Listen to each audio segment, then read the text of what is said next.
before this bout occurs. They're really making some decisions here about what stage to go to. I actually have seen Scooby's Haunted Mansion throughout this weekend. Same. I didn't think I was going to, but we did. But it looks like we fan. are starting off with game one. Let's get ready for some MultiVersus at EVO. Crowd, make some noise!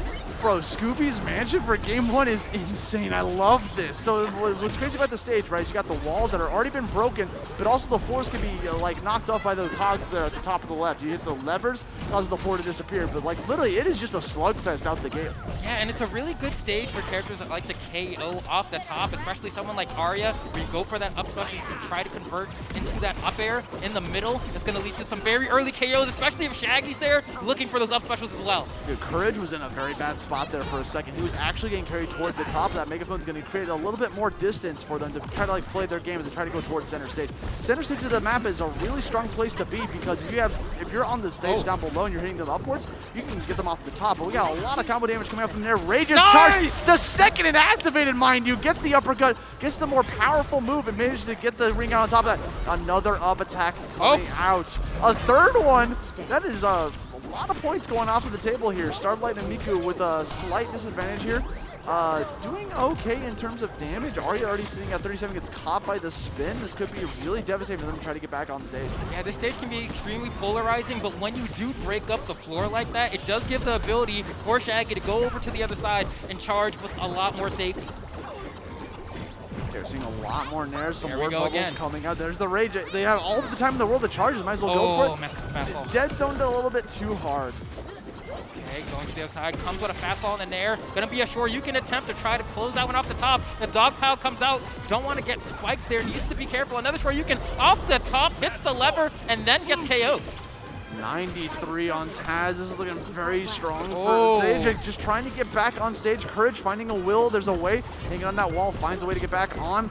Looking for an opportunity to land these projectiles. Could potentially call the police at this point, but Arya's not going to let it. Mikkeaux just getting in there, trying to get some going, but here come the cops. And this is a really bad spot to be in, right? If the cops come down on top of you while you're trying to like recover on stage, it could be a doozy. But the point is that the Shaggy Starlight was actually taking care of the hop car in the process. Oh, Shaggy is taking so much damage here. Knees his way back to stage. Another flying kick. We're going for a double. No, actually goes for the neutral air, trying to get Velma off stage. And it's perfectly fine getting hit, but don't get hit in the middle because you're going to get KO'd off the top. You want to make sure that you're sitting closer toward those sides so you can DI toward the walls and stay alive a little bit longer. That's the zany part of that map, dude, is the middle of the mansion. That's where like the biggest action happens, because if you get spiked on that, you could bounce all the way to the top based off of the knockback. You could get caught by an up air or an up attack, because on the bottom you can explode at 60. Like it's like the danger zone is being in the middle. If you're like at a pretty dangerous damage number, if you're really high up in there, you kind of want to chill more towards, not the edge, but kind of where the platforms are that can be removed by the levers. It's a very complicated stage sometimes. It's just like, there's not really a safe spot you want to be in. Yeah, definitely one of the more polarizing stages in terms of whether or not people feel comfortable going there. The other one being tree fort for a lot of people, where the matches can swing so widely in comparison to like going to a stage like Sky Arena, where you're a lot more comfortable with what the flow of the match can be, but potentially as a second stage, maybe we'll go somewhere that's a little bit smaller, a little bit more claustrophobic, maybe take us to Batcave or something like that. No, we're actually going to opt for the tri-platform layout. For Sky Arena itself. We'll jump into game number 2 here. Courage and Zage, again, Rafa on that blue team, trying to get some going. A lot of dashes coming out from all 4 players, just trying to find like their little opening, playing a little bit safe, but the big combo started coming out from Zage, trying to get some additional combo damage on top of that. Follow up with the uppercut, couldn't find its mark. Mikkeaux looking for that opening, looking around.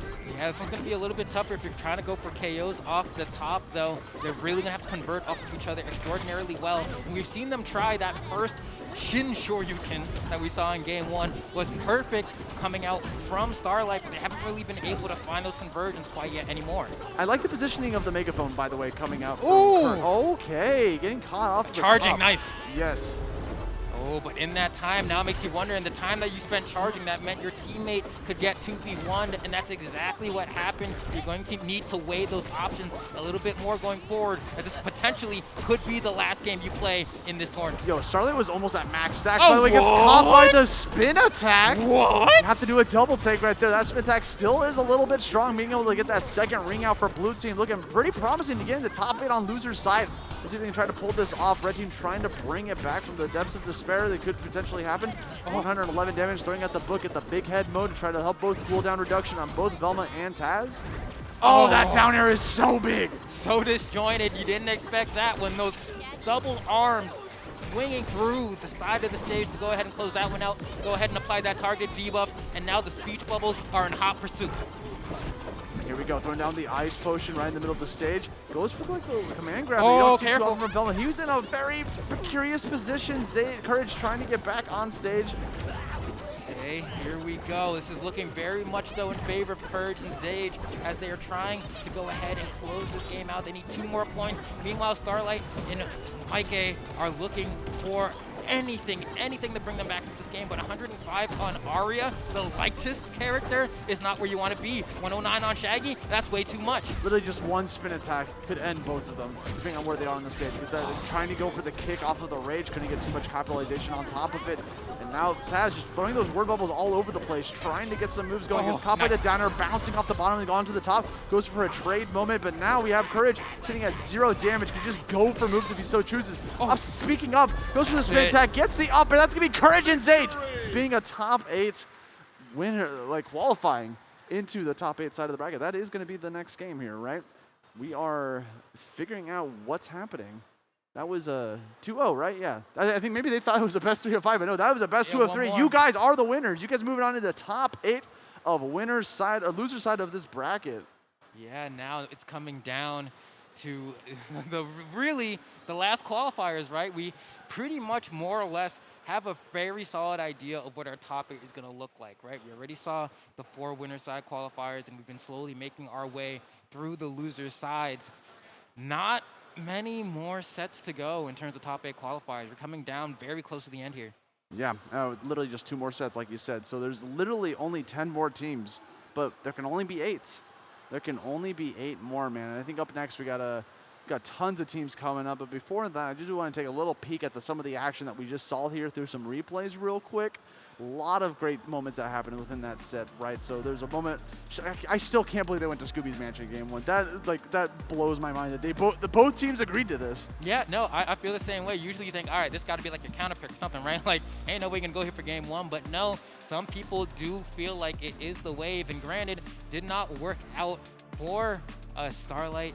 But, you know, other than that, I think they did okay. I think they gave their best effort. I feel like the Shaggy Arya team definitely showed signs of potential brilliance, right? But was not, honestly, what's the word I'm looking for? They weren't concise enough. They weren't accurate enough. You know, I needed to see like surgical procedural play every single time Arya got an up special. I wanted to see Shaggy with a follow-up. And they got some here, some there, but not consistently enough to really make the difference. And I feel like you can't, like I've seen that team composition work with, let's say, Arya and Harley, right? Where Harley immediately jumps up there, throws out an up special, they get the combo that way. And it's kind of a similar thing they're going for with the Shaggy. But outside of that one enraged Shoryuken that we saw in that first game, that was kind of all they really had going. I feel like anytime they got any sort of opportunity to get those combos going, I feel like Zage was on top of them with the megaphone or the word bubbles, you know, just interrupting. Velma is so good at interrupting any sort of long combos you go. It's actually kind of hard as an Arya player